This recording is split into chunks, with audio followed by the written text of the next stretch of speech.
semana depois de Pentecostes. E como sempre nós aqui abordamos em nossa homilia, durante a Sagrada Eucaristia, a Santa Missa, nós vemos sempre, escutamos e meditamos os mandamentos, os mistérios do Senhor. E hoje, repetindo a leitura desse domingo que passou, 11º domingo, vamos nos deter nessa primeira carta de São Paulo aos Coríntios, que diz: Irmãos, lembro-vos o Evangelho que vos preguei, que recebestes, em que perseverais, pelo qual sereis salvos, se o conservardes, como eu vos preguei. Uma das coisas mais importantes que São Paulo sempre frisou e sempre, digamos assim, focou nas suas mensagens, nas suas cartas, nas suas mensagens epistolares, é a perseverança na fé segundo aquele Evangelho que por ele foi anunciado. Por que perseverar naquilo que foi anunciado? Porque justamente foi a única e autêntica mensagem, a única e autêntica doutrina que Jesus lhe passou. Vejam que hoje na igreja que nós nos deparamos, que há inúmeras interpretações, inúmeras correntes filosóficas e teológicas que tentam aqui ou acolá direcionar a interpretação da palavra do Senhor. Entretanto, uma só é a verdadeira, única e autêntica interpretação da palavra de Deus, e segundo a nossa própria igreja vem sendo entregue de geração em geração, o que nós chamamos de tradição. A tradição não é um sistema, um movimento de saudosismo ou de conservação de elementos ou de costumes do passado. Se bem muitas coisas do passado, infelizmente, que eram valores perenes e, digamos, definitivos, foram lançados fora em detrimento de novas coisas, de novidades que foram se introduzindo na chamada suposta e errada forma de abrir-se ao mundo. A igreja jamais deveria ter sido aberta ao mundo. O mundo é que deve se abrir à igreja. Aí houve uma certa má interpretação que vem acarretando à igreja a invasão do paganismo, a invasão de maus costumes, a invasão de más interpretações. E o que nós vemos hoje é essa confusão. A igreja hoje praticamente se tornou uma torre de Babel, onde cada um fala o que quer, pensa o que quer, celebra da maneira que mais lhe agrada, ou seja, se cai no subjetivismo, se cai no achismo, eu acho isso, eu acho aquilo. E como recuperar, diante dessa situação, a autêntica mensagem, a verdadeira e autêntica tradição? Não como um sistema de conservação de costumes antigos, mas como a vivência e a entrega daquilo que foi recebido desde os apóstolos. É claro que muitas coisas eram necessárias, mudanças, muitas coisas eram necessárias de acordo com o tempo, de haver não uma adequação ao mundo, mas de uma metodologia que viesse a atingir o homem moderno. Apesar de toda essa tecnologia, o homem sempre se conserva o mesmo.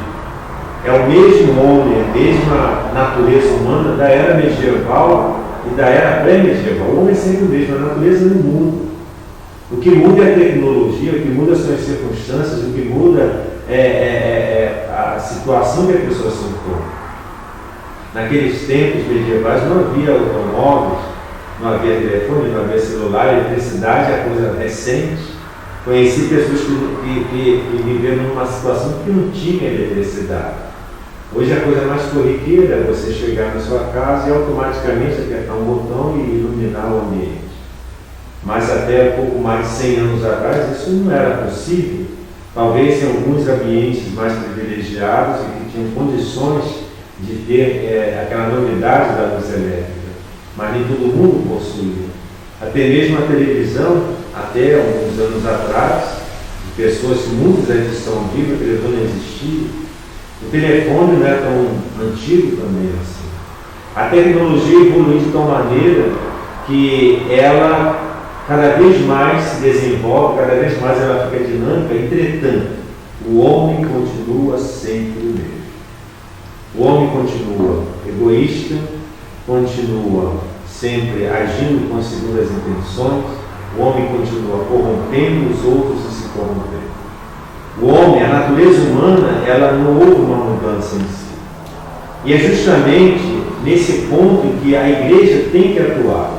Ela não deve se adaptar a questões de ideologia. A gente usa a tecnologia, a gente usa a informática, a gente usa tudo aquilo que é moderno para a evangelização, como instrumento, como máquina, como forma de evangelizar, como meio, não como fim. A igreja ela tem que sempre transmitir a verdade. Qual é a verdade? É Jesus Cristo. É isso que São Paulo aqui, ele, digamos assim, insiste e enfatiza. Lembro-vos do Evangelho que vos preguei. E que é esse Evangelho? Esse Evangelho é Jesus. O Evangelho de Jesus, aquele Jesus que, nos seus ensinamentos, enquanto esteve andando pela Palestina, ele colocou a verdade sobre o Pai. Ele revelou digamos, uma verdade que até então era ignorada, é a verdade da Santíssima Trindade. Coisas que os judeus abominam de uma certa forma, porque vendo desse lado, Jesus, eles não têm esse conhecimento teológico que Santo Tomás de Aquino veio posteriormente, já no século XIII, desenvolver com o auxílio da filosofia grega, mostrando que de fato Deus é um só, porém em três pessoas. Isso não existe na mentalidade semita. E os protestantes retomam com Lutero no século XVI essa mesma mentalidade semita, ou seja, eles negam a Santíssima Trindade. Tanto assim que foi necessário que eles amputassem a Sagrada Escritura, jogando fora 7 livros, metade de alguns e outros livros, porque de fato esses livros que foram repudiados fundamentam muitas coisas importantes, certas verdades que eles não aceitaram, porque Lutero simplesmente repudiou, amputou e criou-se toda uma nova estrutura que não é uma autêntica, digamos, pregação, que não é o autêntico Evangelho de Jesus. É um outro Evangelho, é uma outra interpretação. E é claro que essa falsa interpretação ela cai no descrédito porque ela não vem da linhagem dos apóstolos. E continua o apóstolo, pelo qual, essa verdade, pelo qual sereis salvos, se o conservardes como eu vou prever. Então essa verdade ela tem que ser conservada na linha do tempo, ela tem que ser conservada na história toda da igreja, que coincide com a história da humanidade. Essa verdade não pode ser alterada, ela não pode ser modificada sob o pretexto de que estamos em tempos assim ou em tempo assado. Não pode isso acontecer. Acabaremos com que adulterar, piratear ao Evangelho de Cristo, falseando a verdade sob pretexto de que a modernidade nos existe. Isso daí é conversa furada, coisa que não tem cabimento no negócio desse. E Jesus ele não é adaptável ao tempo. O tempo é a criação de Deus, não Deus é sujeito à ação da sua criatura. As pessoas têm que se abrir a Deus, não é Deus se abrir ao tempo. Nós temos como elementos da igreja, como agentes modificadores da sociedade, como pessoas, como nós chamamos de missionários, que decorrem da própria natureza do nosso batismo, de transformar o mundo e não o mundo nos transformar. Assim como eu havia dito há pouco, o paganismo invadiu a igreja, até a maneira das pessoas se comportarem, de se vestirem, até mesmo a forma de certas celebrações em inúmeras paróquias, em inúmeras dioceses pelo mundo inteiro, que assimilaram aquele tipo, digamos, profano, totalmente prosaico, pagão, dentro da igreja, assimilando elementos do paganismo, da idolatria. E isso errou a igreja de uma tal forma que aqueles cristãos que buscavam a verdade da igreja se viram forçados a se afastar porque não se identificaram com essa igreja falseada, com essa igreja eclipsada. E o que nós vemos hoje são igrejas vazias.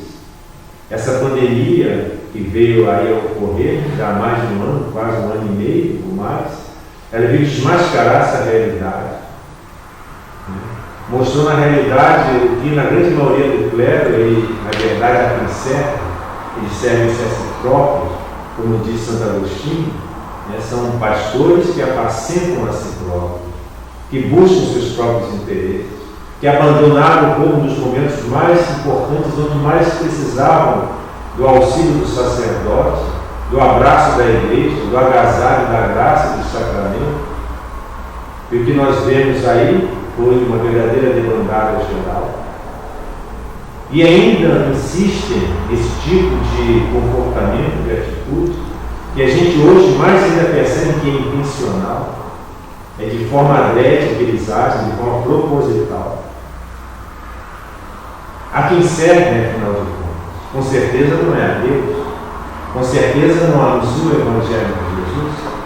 Eles anunciam o Evangelho de Judas, a traição, ao oportunismo, e que infelizmente a verdade é essa, e o povo, de certo modo, está espalhado, disperso, saído do aprisco, e quem irá atrás delas, quem irá resgatá-las e trazê-las de novo para o redil do Senhor?